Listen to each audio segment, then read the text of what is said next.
बिस्मिल्लाहिर्रहमानिर्रहीम, अस्सलाम वालेकुम। खेलों की खबरों पर तफसीरों और तज्जियों से स्कोर के एक और प्रोग्राम के साथ सैयद याह्या हुसैनी आपकी खिदमत में हाजिर है।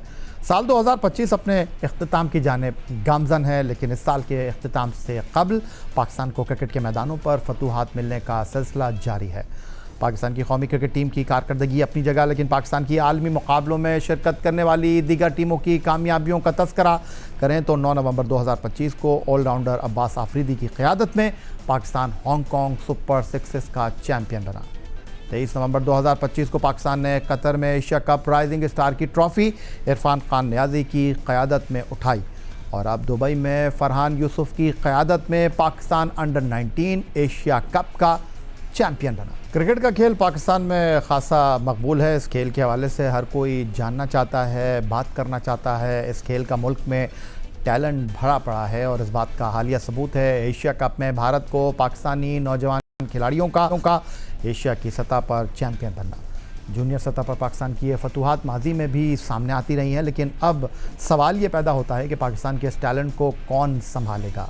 माजी में भी पाकिस्तान क्रिकेट के उफ़क़ पर कई होनहार और बासलाहियत खिलाड़ी सामने आए, अलबत्ता अदम तौजीही और नज़रअंदाज किए जाने या किसी और वजह से हमने इस टैलेंट को खो दिया। पाकिस्तान क्रिकेट ऐसी मिसालों से भरा पड़ा है। 2004 में हम ICC अंडर 19 वर्ल्ड चैम्पियन बने खालिद लतीफ़ की क़यादत में। 2006 में हम विकेट कीपर सरफराज अहमद की क़यादत में ICC का टाइटल दूसरी बार जीतने में कामयाब रहे। अलबत्ता जूनियर सतह पर उभर कर सामने आने वाले इस टैलेंट से हम तवील अरसे से नताइज के हुसूल में इसी अंदाज में कामयाबी हासिल नहीं कर सके जिस तरह हमको करनी चाहिए थी। एशिया कप 2025 के फाइनल में ओपनर समीर मिन्हास ने पाकिस्तान के लिए भारत के खिलाफ 172 रन की शानदार इनिंग्स खेली। Chairman Pakistan cricket board Syed Mohsin Raza Naqvi ने नौजवानों की हौसला अफजाई की तो पाकिस्तान टीम के मेंटोर विकेट कीपर साबिक कप्तान सरफराज अहमद ने चेयरमैन को बताया समीर के भाई अराफात मिन्हास भी पाकिस्तान के लिए जूनियर सतह पर शानदार परफॉर्मेंस दे चुके हैं। अराफात मिनाज का भाई है वो जो वानी का अराफात मिनाज का भाई है, इनका फाइनल में 25 रन किए थे वहाँ पे एशिया कप में। अच्छा। उसका छोटा भाई है, वो भी 19 खेला, ये भी 19 खेला। नहीं, ये आगे भी बहुत खेलेगा। हाँ, इंशाल्लाह। लेकिन ठीक है।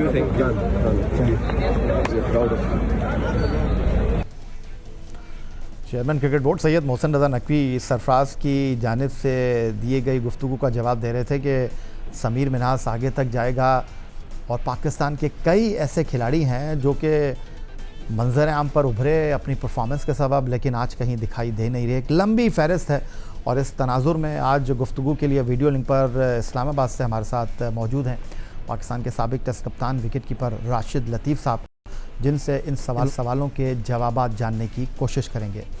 राशिद लतीफ़ साहब, कामयाबी हासिल कर ली, वर्ल्ड कप के लिए अब कमर कस रहे हैं, लेकिन आज हम आपसे गुफ्तगू करना चाहेंगे उन भूली बसरी यादों के हवाले से। हम माजी में भी जूनियर सतह पर कई टैलेंटेड बासलाहियत खिलाड़ियों को उभरता हुआ देख चुके हैं, लेकिन फिर जब उन पर नज़र नहीं पड़ती तो वक्त की गर्द के साथ वो कहीं खो जाते हैं, कहीं दब जाते हैं। जी दुरुस्त फरमाया, और बड़ी कामयाबी थी। एक तो जीतना होता है, लेकिन जिस तरीके से पाकिस्तान की टीम जीती है अंडर 19 एशिया कप, वो काबिल तारीफ है। वो ये मार्जिन ऑफ डिफीट बहुत ज़्यादा, और टीम भी क्या थी, भारत की टीम जिसकी हाइप रहती है, चाहे वो बड़ी टीम हो या छोटी टीम हो, उसकी एक हाइप रहती है। बात दुरुस्त है कि बहुत सारे खिलाड़ी आए और चले गए। शाहिद खान थे लास्ट ईयर, उन्होंने 159 रन किए थे। उसके बाद अभी डोमेस्टिक में नजर आए हैं। 2022 में अगर हम देखते हैं तो नियाजी थे, इरफान नियाजी खेले थे, मां सदाकत खेले थे। इनको प्रोजेक्शन जो मिलती है वो फर्स्ट क्लास क्रिकेट से ही मिलती है। अगर हम अदान अवेज को देखें, वो लास्ट वर्ल्ड कप खेले, लास्ट उनका फर्स्ट क्लास कैरियर भी वो भी अच्छा गया, इस दफ़ा भी अच्छा गया। शामिल हुसैन है, वो भी इसी तरह से खेले। साद बेग को आपने देखा क़यादत की एशिया कप में, वर्ल्ड कप में, लेकिन उस तरह से ऊपर आ नहीं सके। हालांकि कराची किंग्स से वो PSL भी खेले, लेकिन जब फर्स्ट क्लास खेले 1000 रन कर दिए उन्होंने, और अभी सीजन बाकी है। तो बात यही साबित होती है कि इन लड़कों को बहुत जल्दी हमें सिस्टम में लेके आना चाहिए। सिस्टम क्या है हमारा? फर्स्ट क्लास क्रिकेट है, या डिपार्टमेंट से खेलें या रीजन से खेलें, वनडे खेलें या T20 खेलें, तो खेलना जरूरी है। वहां से निखार आता है। ये एक प्रोजेक्शन है। एशिया कप हो गया, मालूम चल गया कि हाँ ये प्लेयर्स हमारे हैं, या इसमें बहुत सारे प्लेयर्स हैं जो के ऊपर आए, बहुत सारे प्लेयर्स हैं। अभी अरफात मिनाज की बात की आपने, अच्छा टैलेंटेड प्लेयर खेला और उसके बाद फिर नजर नहीं आ रहे। इसके अलावा बहुत सारे प्लेयर थे जो कि सिस्टम में ही नहीं आए ना। उसके बाद से हम 8-9 प्लेयर्स को ले लेंगे या 6-7 प्लेयर्स को ले लेंगे 2022 के वर्ल्ड कप के या 2024 के वर्ल्ड कप आईसीसी अंडर 19 के, लेकिन उसके अलावा प्लेयर कहाँ गए? इसके लिए मैं काफी अरसे से ये बात कर रहा हूँ कि अंडर 23 हमारा एक टूर्नामेंट होना चाहिए। बहुत सारा टैलेंट हमारा वेस्ट हो जाता है। कुछ पीएसएल में जाते हैं, वो सामने आ जाते हैं, लेकिन जो सामने पीएसएल नहीं आ पाते वो या तो डोमेस्टिक में गुम हो जाते हैं या उनका कोई नाम लेवा नहीं होता। इसको केटर करने के लिए, इसको मजीद उभारने के लिए, टैलेंट तो नीचे है, हम उसको संभाल नहीं पा रहे। ये सवाल आपका था। मेरा यही मशवरा है पाकिस्तान क्रिकेट बोर्ड को, अगर लेना चाहें तो अंडर 23 टूर्नामेंट डोमेस्टिक में डाल दें, जिसमें आपको जो मतलब जो टैलेंट वेस्ट हो जाता है ना, उसको हम कैटर कर पाएंगे, उनको हम अच्छे तरीके से खिला सकते हैं। इंटर रीजन खिला लें या डिफरेंट तरीके से खिला लें, तो वहां से उनकी परफॉर्मेंसेज आ जाएंगी। और एक और चीज होती है, जिस तरह अभी तो एशिया कप खेला, हम ट्राई सीरीज खेलने चले जाएंगे, वहीं से हम वर्ल्ड कप खेलने चले जाएंगे। लेकिन जैसे ही कोई भी टूर्नामेंट इवेंट खत्म हुई, जैसे इमर्जिंग का खत्म हुआ था, जीत गए, उसके बाद गैप आ गया उनका। उनके फौरन बाद एक बायोलेटरल सीरीज होनी चाहिए कहीं पे भी। न्यूजीलैंड का वेदर अगर सही है, हमें सूट करता है, वहां भेजें। साउथ अफ्रीका है, बांग्लादेश है, श्रीलंका, तो वो प्लेयर्स ना वो अपनी उसके ऊपर रहेगा कि उसको देखा जा रहा है, परखा जा रहा है, और वहीं से वो पाकिस्तान टीम में या पाकिस्तान ए में जा सकता है। तो ये सजेशन है और उसको मेरे ख्याल से करना चाहिए, क्योंकि बात दुरुस्त है। माजी में जैसे आपने बात की, बहुत सारे प्लेयर्स हमारे आए और वो फिर उसके बाद नजर नहीं आए। राशिद लतीफ़ साहब, आपने बहुत अच्छा मशवरा भी दिया, दरिया को कूजन भी कर दिया, लेकिन जो सबसे बड़ा चैलेंज और मसला है मौजूदा क्रिकेट बोर्ड का नहीं है, माजी के क्रिकेट बोर्ड की भी मैं बात कर लेता हूँ कि होता ये रहा है और हो ये रहा है कि जो भी खिलाड़ी जूनियर सतह से उभर कर सामने आता है, अगर तो वो 4 ओवर की T20 क्रिकेट में रंग नहीं दिखा पाता, जगह नहीं बना पाता, तो फिर वो कहीं नहीं होता। इस बात से इत्तेफाक करेंगे आप? बिल्कुल इत्तेफाक करूंगा, क्योंकि T20 में मोस्टली रुझान जो है ना वर्ल्ड वाइड T20 की तरफ जा चुका है, और अगर उसमें परफॉर्म नहीं करते तो निचले लेवल पे आपको आना पड़ेगा। निचले लेवल मतलब कि आपको फर्स्ट क्लास में आना पड़ेगा, वनडे में आना पड़ेगा। ये अच्छी चीज हुई। देखिए हम T20 देखते हुए आ रहे थे, इमर्जिंग का टूर्नामेंट हो या दूसरे हो। मैं कता कलामी की माजरत चाहूँगा राशिद लतीफ़ साहब। असल मसला जो है ना वो ये है कि अभी ये तो 50 ओवर का टूर्नामेंट है। जी। समीर मिन्हास ने बड़ी अच्छी कारकर्दगी का मुजाहरा किया। चर्चा बॉलिंग में किसका है? अली रज़ा का, क्योंकि वो PSL खेले हुए हैं। लेकिन टूर्नामेंट में सबसे ज़्यादा विकेट किसने ली पाकिस्तान के लिए? अब्दुस सुबहान ने 13 आउट किए। 10 किसने आउट किए? मोहम्मद शायान ने आउट किए। लेकिन नाम किसका लिया जा रहा है? अली रज़ा का। तो ये जो चीज़ है ना कि हम उसको देखते हैं जो T20 क्रिकेट में हमें याद रहता है। अगर वो फर्स्ट क्लास क्रिकेट में चले जाए उसको कोई नहीं देखेगा, और अगर उसका नाम लीग में आ जाए तो वो फिर सेलेक्टर्स की नज़र में भी आ जाता है, अदरवाइज वो बेचारा नीचे से नीचे ही चला जाता है।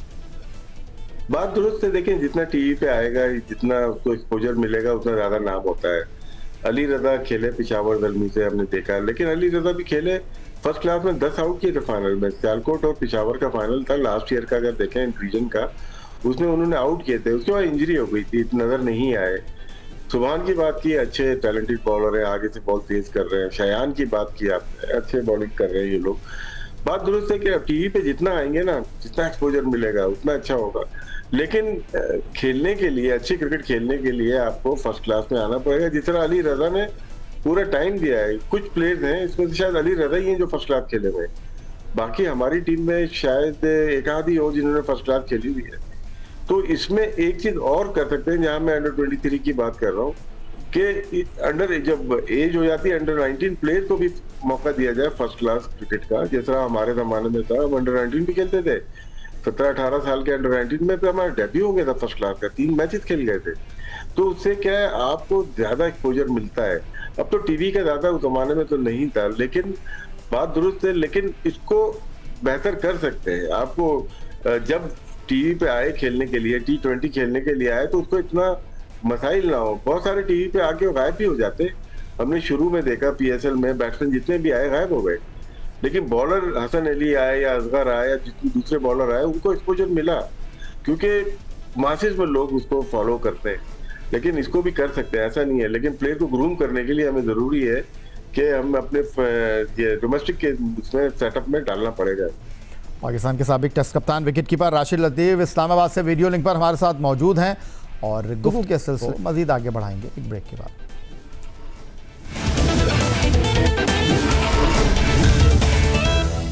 ब्रेक के बाद एक बार फिर कहेंगे आपको खुशामदीद। पाकिस्तान के साबिक टेस्ट कप्तान विकेट कीपर राशिद लतीफ़ हमारे साथ मौजूद हैं। राशिद लतीफ़ साहब, एक और बड़ा मसला और एक चुपता हुआ सवाल, और वो ये है कि पाकिस्तान के लिए एक लंबे अरसे तक आप खेले, आपके साथ मोइन खान थे और जनूबी अफ्रीका का दौरा आप विकेट कीपर की हैसियत से गए, Moin Khan as a batter गए, फिर उसके बाद कामरान अकमल आए, कामरान अकमल के बाद सरफराज आए, सरफराज के बाद ग्लव्स मोहम्मद रिजवान ने संभाले। लेकिन हमारे जो सेकंड विकेट कीपर थे वो सरफराज थे। और अब इस वक्त अगर सरफेस में मैं देखता हूँ, रोहेल नज़ीर हैं, काफ़ी अरसे से वो डोमेस्टिक क्रिकेट खेल रहे हैं। अब देखूँ मिर्ज़ा साद बेग, उन्होंने कायद-ए-आज़म ट्रॉफ़ी में 1000 रन्स किए। इब्तिदा में वो विकेट कीपिंग नहीं कर रहे थे, इवन कराची किंग्स के लिए पाकिस्तान सुपर लीग में भी उन्होंने विकेट कीपिंग नहीं की। गाजी गौरी हैं जो कि राइजिंग स्टार को रिप्रेजेंट कर रहे थे। मोहम्मद हारिस हैं, उनको अब मेरा ख्याल है कि हमने डिस्कार्ड कर दिया है। मौजूदा टीम में उस्मान खान T20 टीम में विकेट कीपिंग कर रहे हैं, वनडे क्रिकेट में मोहम्मद रिजवान कर रहे हैं।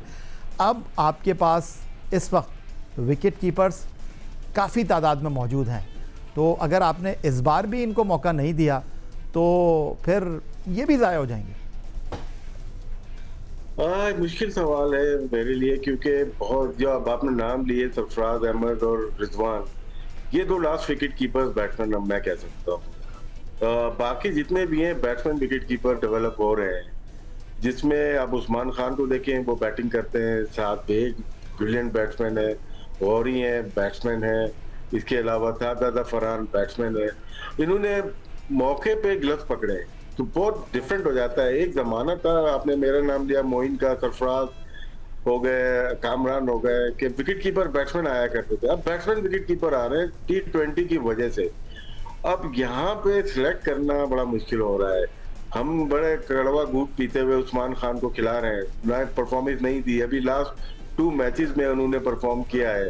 तो अभी हमें ये देखना पड़ेगा कि हम किसको चांस देंगे। साद बेग की बात की है, वो बहुत अच्छे बैट्समैन है लेकिन विकेट कीपिंग नहीं की, और उनको बहुत मेहनत है विकेट कीपिंग में। सेम चीज अगर देखें, गौरी को देखते हैं, वो इमर्जिंग टीम के साथ गए थे, अच्छे विकेट कीपर बैट्समैन, लेकिन पूरा सीजन ऑफ हो गया उनका याला, क्योंकि इनको पहले मैच में इंजरी हुई, उन्होंने रन भी किए और उसके बाद वो इमर्जिंग टीम में गए, लेकिन पूरा सीजन उनको ऑफ हो गया है। हमें पाकिस्तान क्रिकेट बोर्ड को चाहिए कि विकेट कीपर्स भी साथ में ढूंढे जो कि बहुत अच्छी बैटिंग करता हो। ये किल्लत आ चुकी है पूरे सिस्टम में हमारे, उसमें अगर अब मैं एक का नाम तो नहीं लूंगा, लेकिन हमारे पास ये है कि जो अच्छा परफॉर्म तीनों फॉर्मेट में करे उसको तरजीह दी जाए कि उसको T20 में लिया जाए। हमारे पास काफी फ्लॉप प्लेयर नजर आ रहे हैं, हम दिखा सकते हैं, कोई नंबर चेंज हो जाता है, क्योंकि विकेट कीपर अगर सिर्फ टॉप ऑर्डर ही है तो उसके लिए मसाइल आ रहे हैं कि टॉप ऑर्डर पे तो ऑलरेडी साइम अयूब खेल रहा है, सादा फरहान खेल रहा है, बाबर आजम खेल रहा है या फखर जमान खेल रहा है, तो उसकी जो जगह बनती है वो डाउन दी ऑर्डर बनती है, और डाउन दी ऑर्डर कोई भी विकेट कीपर बैट्समैन नजर नहीं आ रहा हमें जो कि नीचे बैटिंग करता हो। बिल्कुल बजा फरमाया आपने, लेकिन जो मसला है वो जूं का तू ही नज़र आ रहा है। इस वक्त अगर हम कहें तो जूनियर सतह पर हमारे पास प्लेयर्स की एक ऐसी लॉट है, ख़ासतौर पर फास्ट बॉलिंग की भी अगर मैं बात करूं, कि हम एक से ज़्यादा टीमें बना सकते हैं, लेकिन हम चंद मखसूस खिलाड़ियों के गिर्द ही घूम रहे हैं। हम अपने इस कैनवस को बड़ा नहीं कर पा रहे हैं, जिसकी वजह से बैनुल अक़वामी क्रिकेट में मौका ना मिलने की वजह से वो खिलाड़ी जो हैं आज नहीं तो कल दीवार के पीछे चले जाएंगे। तो ये बात है कि हम मौका नहीं दे पा रहे। फास्ट बॉलर जैसे हमने अभी बात कर रहे थे, अली रजा की बात कर रहे थे, जब वो फिट हो गए तो हमारी ट्रायंगुलर थी, ट्राई सीरीज चल रही थी जब जिम्बाब्वे और श्रीलंका आई हुई, तो उसमें उनको खेलना चाहिए था। वो देखें, ऐसे प्लेयर्स को आप खिलाएंगे, उसके बाद उसका पता चलता है कि किस तरह का वो बॉलर है। अभी तो अंडर 19 लेवल तक या फर्स्ट क्लास लेवल पर देखा है हमने, जब इंटरनेशनल में आएगा तो डिफरेंट चीज होगी। तो हमें मौके देने चाहिए। अभी हम श्रीलंका जा रहे हैं, वहाँ कुछ नए प्लेयर्स, फास्ट बॉलर स्पेशली जो बात कर रहे हैं, उनको मौका देना चाहिए। कुछ एक्शन के इश्यूज नजर आ रहे हैं कुछ बॉलर के, जो अंडर-19 में अभी भी खेल रहे हैं और लास्ट ईयर भी खेले थे। वो अच्छे बॉलर हमने देखे थे जो कि नहीं फिट हुए। मोहम्मद ज़ीशान की बात करते हैं, वो आए थे फैसलाबाद के, लंबे कद के थे, वो अनफिट हो गए थे। ज़ीशान ज़मीर की बात करते हैं, वो आए थे अनफिट हो गए थे। अली रज़ा लास्ट ईयर खेले, उसके बाद वो अनफिट हो गए। इंजरी का बड़ा इशू है। जब हम बात करते हैं बहुत सारे बॉलर की इंजरीज का इशू, और जो लॉट हमारे पास खेल रही थी, शाहीन हो जाए या नसीम हो जाए या हसनैन हो जाए, ये फास्टेस्ट बॉलर थे हमारे। सिर्फ मैं ये देखता हूँ कि अनफिट जो नहीं हुए वो हारिस रऊफ थे, जो कि मुसलसल बॉलिंग करते रहे। थोड़ा बहुत उनको जरूर हुआ था। तो जहाँ पे आपको इन प्लेयर्स को बनाना है, खिलाना है, वहां पे इंजरी का बड़ा आपको इनको रखना पड़ेगा, वर्कलोड मैनेज करना पड़ेगा। लेकिन अब वक्त आ गया है कि हमें नए फास्ट बॉलर को आजमाना चाहिए आगे आने वाले सीरीज में, और उसके बाद वर्ल्ड कप है, लेकिन वर्ल्ड कप के बाद हमें अपने नए प्लेयर्स को आजमाना चाहिए। अभी आपने अली रज़ा की बात की, शायान आ गए और फिर अब्दुल खान भी है। और अगर हम पाकिस्तान टीम की तरफ निगाह दौड़ाएं तो यहाँ पर भी एक लाइन लगी हुई है। आकिब जावेद को हम इस साल के शुरू में न्यूजीलैंड लेकर गए थे, फिर पूरे साल हमने उनकी तरफ नज़र करम ही नहीं की। फिर अब्बास आफरीदी, हमको लगता है कि वो स्लो वन ज़्यादा डालते हैं, तो ये अब काबिल भरोसा रहे नहीं हैं। फिर अहमद दानियाल आए और अब उन्होंने राइजिंग स्टार में बताया कि नहीं, उनमें दम है। तो ऐसा नहीं है कि आपके पास फास्ट बॉलर नहीं है। नहीं, इंजरी के इशू आते हैं, फास्ट बॉलर का कभी नहीं है। हमारे अहमद दानियाल की बात की, देखे वो गए थे जिम्बाब्वे, लेकिन बगैर खेले वापस आ गए थे। इंजरी इशू हैं, कुछ बॉलर्स हमारे इंजरी प्रोन है। अभी जो मैं देखता हूँ, ये अब्दुल सुबहान बहुत सी बॉलिंग कर रहे हैं, लेकिन लेटरल फ्लेक्शन इतनी ज्यादा है बुमराह की तरह, तो इनको संभाल के खिलाना पड़ेगा। अली रजा का इशू आ चुका है ऑलरेडी, हमने देख लिया है उनका, जिस तरह से वो आते हैं अलाइनमेंट में उनका इशू है, जो कि हमें हाई परफॉर्मेंस सेंटर में काम कर रहे हैं, देखना पड़ेगा। इसी तरह के कई बॉलर हैं। शायान एक ऐसे बॉलर है जिसका एक्शन बहुत अच्छा लग रहा है, जो कि बॉलिंग अच्छी कर रहे हैं और उनका एक्शन उनको इजाजत दे रहा है कि वो तेज बॉलिंग हर लेंथ पे बॉलिंग कर सकते हैं। प्लेयर्स की कमी नहीं है, बॉलर की कमी नहीं है। हमें इंजरीज का बहुत ज्यादा एक इशू आ रहा है, स्पेशली अंडर 19 के बाद और अंडर 22 तक। ये एक ऐसी एज होती है जो कि साइंटिफिक वे में बताया गया है कि यहाँ पे इंजरी बहुत ज्यादा होती है, क्योंकि ग्रोथ हो रही होती है। और यहाँ पे अगर एक्शन आपका थोड़ा बहुत भी जस्टिफाई नहीं कर रहा, अलाइनमेंट नहीं है, वहाँ इंजरी के चांसेस बहुत है। हमारे पास टैलेंट की कमी फास्ट बॉलर की कभी भी नहीं रही, लेकिन हमें प्रॉब्लम आ रही है इंजरीज की, जो कि ज़ीशान ज़मीर बहुत ही तेज बॉलर था, अच्छा बॉलर था। वो चंद बॉलिंग की, चंद नजर आए इस्लामाबाद यूनाइटेड से, वो नहीं नजर आए। मोहम्मद ज़ीशान की बात करते हैं जो कि फैसलाबाद से, वो अच्छे बॉलर थे, वो भी मतलब मिसिंग हो गए। तो बहुत अच्छा टैलेंट आ रहा है, लेकिन वो गायब हो जाते हैं, तो इसको प्रोटेक्शन हमें करनी पड़ेगी। तो राशिद अजीज साहब, आप समझते हैं कि अहमद शहजाद साहब को मैं सुन रहा था, वो ये कह रहे थे कि हमको वैसे तो ए टीम के टूर नहीं मिलते, और एक लंबा अरसा हो गया कि जब हम बायलैटरल सीरीज़ खेलते हैं, जिस ज़माने में आप खेलते थे, तो 2-2, 3-3 साइड मैच हुआ करते थे। पहले टेस्ट मैच से पहले, फिर दूसरे टेस्ट मैच के बाद एक साइड मैच होता था, जो अब नहीं होते। लेकिन अब सवाल यहाँ पर यह है कि ये जो आप ए टीम बनाकर लेकर जाते हैं, उसमें भी आप उन खिलाड़ियों को शामिल कर लेते हैं जो कि आपकी नेशनल टीम के वनडे या टेस्ट स्क्वाड का हिस्सा होते हैं, वहाँ नहीं खेल पा रहे होते हैं। तो ऐसे तो फिर ये नौजवान खिलाड़ी जो हैं वो अपनी बारी का ही इंतज़ार करते रह जाएंगे। फिर यही होगा आपको कि सिकंदर बख्श साहब ये कहते हुए आपको नज़र आएंगे कि 39 साल की उम्र में जो है आसिफ आफरीदी कैसे डेब्यू कर रहा है। नए प्लेयर को चांस देना चाहिए। देखिए, जो इमर्जिंग टीम गई थी उसमें भी काफी प्लेयर, वो सारे तकरीबन नेशनल टीम के प्लेयर थे। और जैसे अंडर 19 गई ना, इसमें देखें अननोन प्लेयर थे मोस्टली, अली रजा के अलावा सारे अननोन प्लेयर थे, और उनका इतना एक्सपोजर भी नहीं था। इसी तरह जब ए टीम जाए या दूसरी टीम खेले, उसमें भी उन्हीं प्लेयर्स को मौका मिलना चाहिए जो कि यंग हो, बिल्कुल 18, 19, 20, 21 साल के हो, उनको हमें बनाने की जरूरत है। बाकियों को तो इंटरनेशनल जो खेल गए, वो पीएसएल में भी खेल रहे हैं, डोमेस्टिक भी खेल रहे हैं, हर जगह मौके मिल रहे हैं। हमें एक्सपोजर उनको देना है जो कि बिल्कुल अननोन है, नए आए, नए टैलेंट को देना है ना। इमर्जिंग स्टार कौन है कि नया टैलेंट है? इमर्जिंग वो थोड़ी एक 28-30 साल का नेशनल टीम का कलर होल्डर है, वो कभी भी नहीं हो सकता। हमें इन्वेस्टमेंट वहां पे करनी है जहां पे यंग एज प्लेयर को।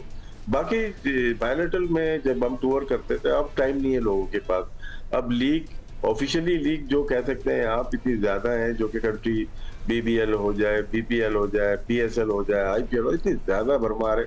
उसके बाद अनऑफिशियल भी बहुत आ गई, T10 भी आ गई, ILT आ गई है, टेप बॉल आ गई है, बहुत हर जगह ही क्रिकेट है। तो उसमें थोड़ा सा मुश्किल जरूर हो रहा होगा कि किस तरह से मैनेज किया जाए। उसमें फिर टूर जब आते हैं, अगर नेशनल टीम के टूर की बात करता हूँ, अभी एशेज देखिए आपने, उसमें गैप बहुत आए, उन्होंने मैच ही नहीं खेले। मैच मतलब कि आपने ऑर्गेनाइज ही सही नहीं किया ना ऐसी टाइप की चीजों को। लेकिन जब भी हमारी पाकिस्तान में जब टीम आए तो कोशिश यही करें कि 10 दिन पहले कोई टीम आ जाए जिसमें हम अपने यंग प्लेयर्स को ट्राई कर सकते हैं। ये पॉसिबल है, 2-3 मैच नहीं, एक मैच तो ट्राई कर सकते हैं। एक और बड़ा मसला और एक चुभता हुआ सवाल, और वो ये है कि पाकिस्तान के लिए एक लंबे अरसे तक आप खेले, आपके साथ मोइन खान थे, और जनूबी अफ्रीका का दौरा आप विकेट कीपर की हैसियत से गए, Moin Khan as a batter गए, फिर उसके बाद कामरान अकमल आए, कामरान अकमल के बाद सरफराज आए, सरफराज के बाद ग्लव्स मोहम्मद रिजवान ने संभाले। लेकिन हमारे जो सेकंड विकेट कीपर थे वो सरफराज थे। और अब इस वक्त अगर सरफेस में मैं देखता हूँ, रोहेल नज़ीर हैं, काफ़ी अरसे से वो डोमेस्टिक क्रिकेट खेल रहे हैं। अब देखूँ मिर्ज़ा साद बेग, उन्होंने कायद-ए-आज़म ट्रॉफ़ी में 1000 रन्स किए। इब्तिदा में वो विकेट कीपिंग नहीं कर रहे थे, इवन कराची किंग्स के लिए पाकिस्तान सुपर लीग में भी उन्होंने विकेट कीपिंग नहीं की। गाजी गौरी हैं जो कि राइजिंग स्टार को रिप्रेजेंट कर रहे थे। मोहम्मद हारिस हैं, उनको अब मेरा ख्याल है कि हमने डिस्कार्ड कर दिया है। मौजूदा टीम में उस्मान खान T20 टीम में विकेट कीपिंग कर रहे हैं, वनडे क्रिकेट में मोहम्मद रिजवान कर रहे हैं। अब आपके पास इस वक्त विकेट कीपर्स काफ़ी तादाद में मौजूद हैं, तो अगर आपने इस बार भी इनको मौका नहीं दिया तो फिर ये भी ज़ाया हो जाएंगे। मुश्किल सवाल है मेरे लिए, क्योंकि बहुत जो अब आपने नाम लिए सरफराज अहमद और रिजवान, ये 2 लास्ट विकेट कीपर्स बैट्समैन अब मैं कह सकता हूँ। बाकी जितने भी हैं बैट्समैन विकेट कीपर डेवलप हो रहे हैं, जिसमें आप उस्मान खान को देखें, वो बैटिंग करते हैं, साथ बेग ब्रिलियंट बैट्समैन है, गौरी हैं बैट्समैन है, इसके अलावा दादा फरहान बैट्समैन है। इन्होंने मौके पे ग्लव्स पकड़े तो बहुत डिफरेंट हो जाता है। एक जमाना था, आपने मेरा नाम लिया, मोइन का, सरफराज हो गए, कामरान हो गए, कि विकेट कीपर बैट्समैन आया करते थे। अब बैट्समैन विकेट कीपर आ रहे हैं T20 की वजह से। अब यहाँ पे सिलेक्ट करना बड़ा मुश्किल हो रहा है। हम बड़े कड़वा दूध पीते हुए उस्मान खान को खिला रहे हैं, परफॉर्मेंस नहीं दी, अभी लास्ट 2 मैचेस में उन्होंने परफॉर्म किया है। तो अभी हमें ये देखना पड़ेगा कि हम किसको चांस देंगे। साद बेग की बात की है, वो बहुत अच्छे बैट्समैन है, लेकिन विकेट कीपिंग नहीं की, और उनको बहुत मेहनत है विकेट कीपिंग में। सेम चीज अगर देखें, गौरी को देखते हैं, वो इमर्जिंग टीम के साथ गए थे, अच्छे विकेट कीपर बैट्समैन, लेकिन पूरा सीजन ऑफ हो गया उनका याला, क्योंकि इनको पहले मैच में इंजरी हुई, उन्होंने रन भी किए और उसके बाद वो इमर्जिंग टीम में गए, लेकिन पूरा सीजन उनको ऑफ हो गया है। हमें पाकिस्तान क्रिकेट बोर्ड को चाहिए कि विकेट कीपर्स भी साथ में ढूंढे जो कि बहुत अच्छी बैटिंग करता हो। ये किल्लत आ चुकी है पूरे सिस्टम में हमारे। उसमें अगर अब मैं एक का नाम तो नहीं लूंगा, लेकिन हमारे पास ये है कि जो अच्छा परफॉर्म तीनों फॉर्मेट में करे उसको तरजीह दी जाए कि उसको T20 में लिया जाए। हमारे पास काफी फ्लॉप प्लेयर नजर आ रहे हैं, तो हम दिखा सकते हैं, कोई नंबर चेंज हो जाता है, क्योंकि विकेट कीपर अगर सिर्फ टॉप ऑर्डर ही है तो उसके लिए मसाइल आ रहे हैं कि टॉप ऑर्डर पे तो ऑलरेडी साइम अयूब खेल रहा है, सादादा फरहान खेल रहा है, बाबर आजम खेल रहा है, या फखर जमान खेल रहा है, तो उसकी जो जगह बनती है वो डाउन दी ऑर्डर बनती है, और डाउन दी ऑर्डर कोई भी विकेट कीपर बैट्समैन नजर नहीं आ रहा हमें जो कि नीचे बैटिंग करता हो। बिल्कुल बजा फरमाया आपने, लेकिन जो मसला है वो जूं का तू ही नज़र आ रहा है। इस वक्त अगर हम कहें तो जूनियर सतह पर हमारे पास प्लेयर्स की एक ऐसी लॉट है, ख़ासतौर पर फास्ट बॉलिंग की भी अगर मैं बात करूं, कि हम एक से ज़्यादा टीमें बना सकते हैं, लेकिन हम चंद मखसूस खिलाड़ियों के गिर्द ही घूम रहे हैं। हम अपने इस कैनवस को बड़ा नहीं कर पा रहे हैं, जिसकी वजह से बैनुल-अक़वामी क्रिकेट में मौका ना मिलने की वजह से वो खिलाड़ी जो हैं आज नहीं तो कल दीवार के पीछे चले जाएंगे। तो ये बात है कि हम मौका नहीं दे पा रहे फास्ट बॉलर की। जैसे हमने अभी बात कर रहे थे, अली रजा की बात कर रहे थे, जब वो फिट हो गए तो हमारी ट्रायंगुलर थी, ट्राई सीरीज चल रही थी, जब जिम्बाब्वे और श्रीलंका आई हुई, तो उसमें उनको खेलना चाहिए था।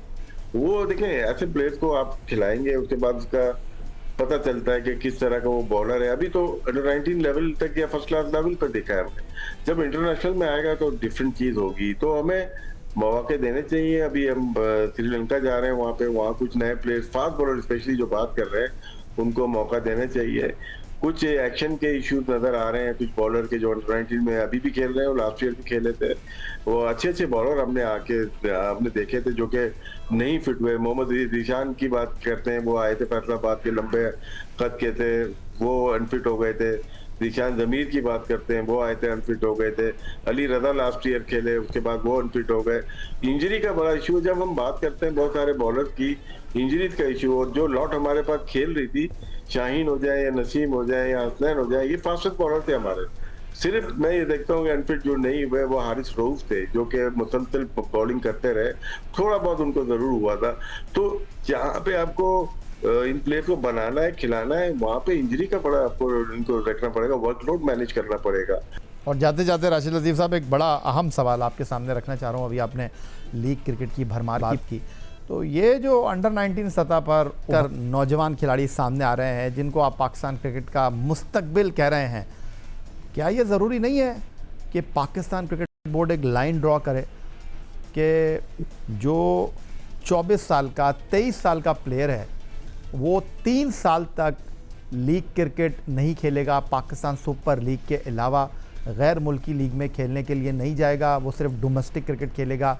इस तरह आप अपने नौजवान खिलाड़ियों को बचा सकते हैं गुमनामी के अंधेरों में जाने से।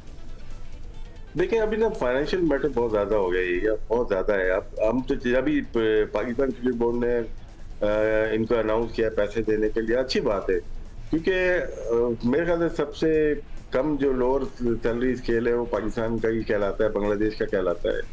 यहाँ पे हमें चाहिए कि जितने भी प्लेयर प्रोड्यूस कर सकें, चाहे T20 के हो या कोई भी हो, बाहर जाके खेले। वेस्ट इंडीज ने क्या किया, उनको देख लिया यार टेस्ट मैचेस में हम लोग बहुत ज्यादा सक्सेसफुल नहीं हो, उन्होंने एक्सपोर्ट करना शुरू कर दिया प्लेयर। उनके 18-19 प्लेयर्स जाते हैं, IPL खेलते हैं या PSL आते हैं या हर जगह जाते हैं, जो कि उनकी कंट्री के लिए बेहतर है।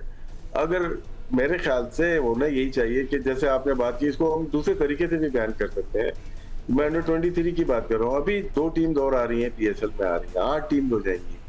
इसमें 2 टियर के आप टूर्नामेंट करा सकते हैं, जिसमें लोकल प्लेयर आपके शामिल हो, अंडर 23, उनको फाइनेंशियल बेनिफिट मिलेगा तो वो आगे चलेंगे। अब हर कोई टेस्ट क्रिकेट नहीं खेलना चाह रहा, फर्स्ट क्लास खेलना नहीं चाह रहा।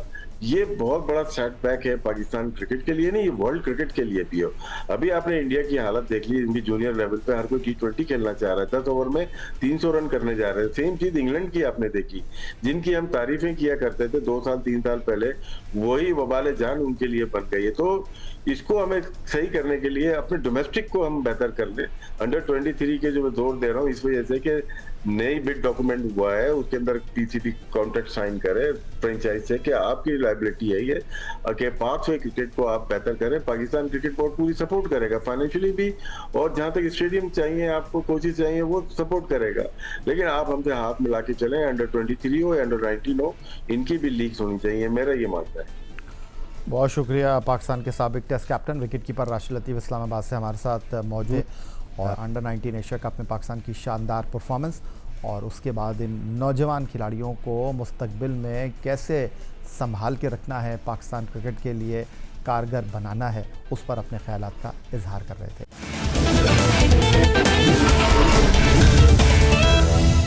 पाकिस्तान के दीगर शहरों की तरह अब सिंध का शहर सक्खर भी बैनुल-अक़वामी सतह की मैराथन का मेज़बान बना। 21 दिसंबर 2025 को सक्खर में उम्मीद की दौड़ से मुनक्किद होने वाली मैराथन में जापान, UK, युगांडा, कीनिया, मराकश, इटली और एथियोपिया समेत 21 ममालिक के बैनुल-अक़वामी एथलीट ने करीबन 3000 एथलीट के साथ रेस में शिरकत की।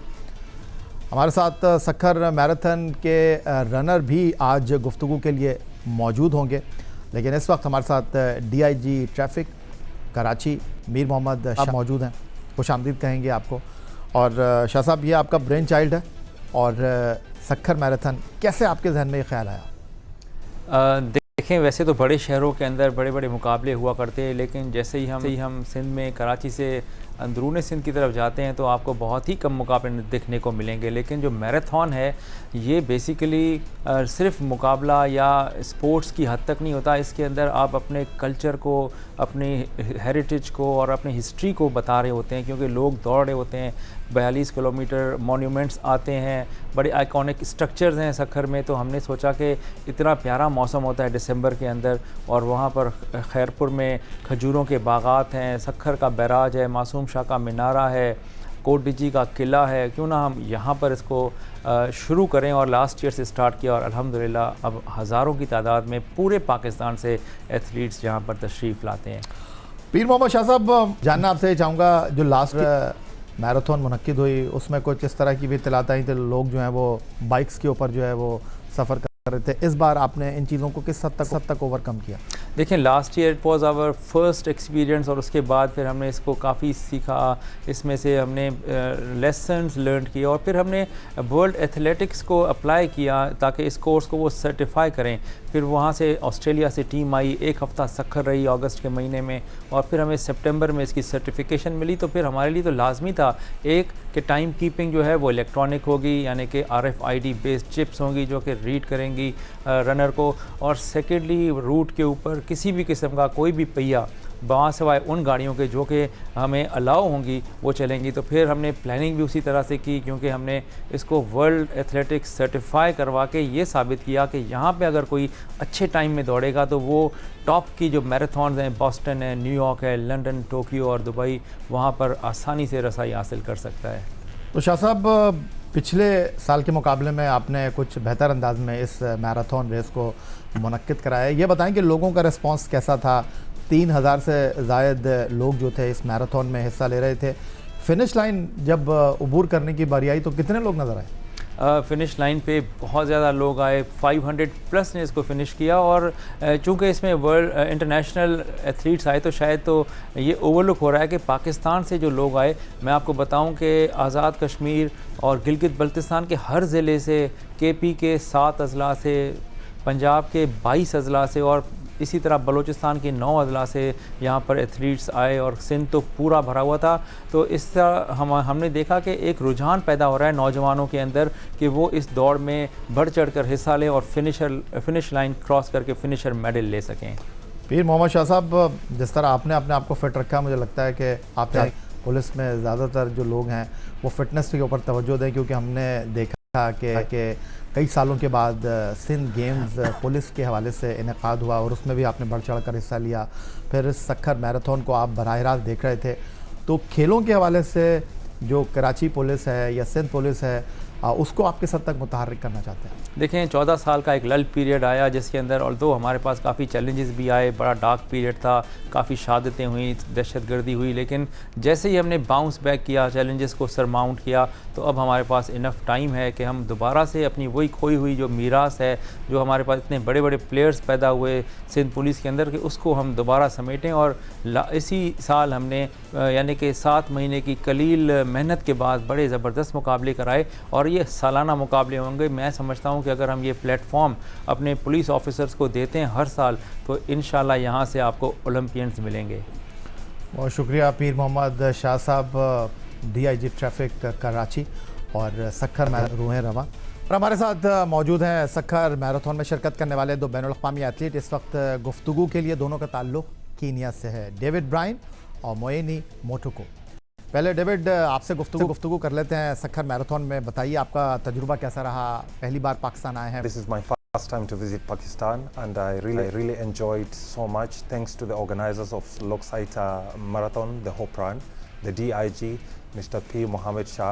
This is an amazing event. We had such a good time enjoying and experiencing Pakistan with our own eyes. I believe anyone living outside in Kenya, South Africa, Italy, China, Japan, any part of the world, they can come and enjoy the best of Pakistan. Okay, मोइनी मोटुको, आपकी आमद का बेहद शुक्रिया। कैसा आपको Sukkur marathon में शिरकत कर? सखर मैराथन के स्टैंडर्ड से मुताल्लिक क्या कहना चाहेंगी? First, I want to take the opportunity to thank Mr. Yaya for interviewing us. So my experience in Saka Marathon was beautiful, especially running along with other ladies, because for me, I like to encourage women when it comes to fitness. So it was a beautiful thing.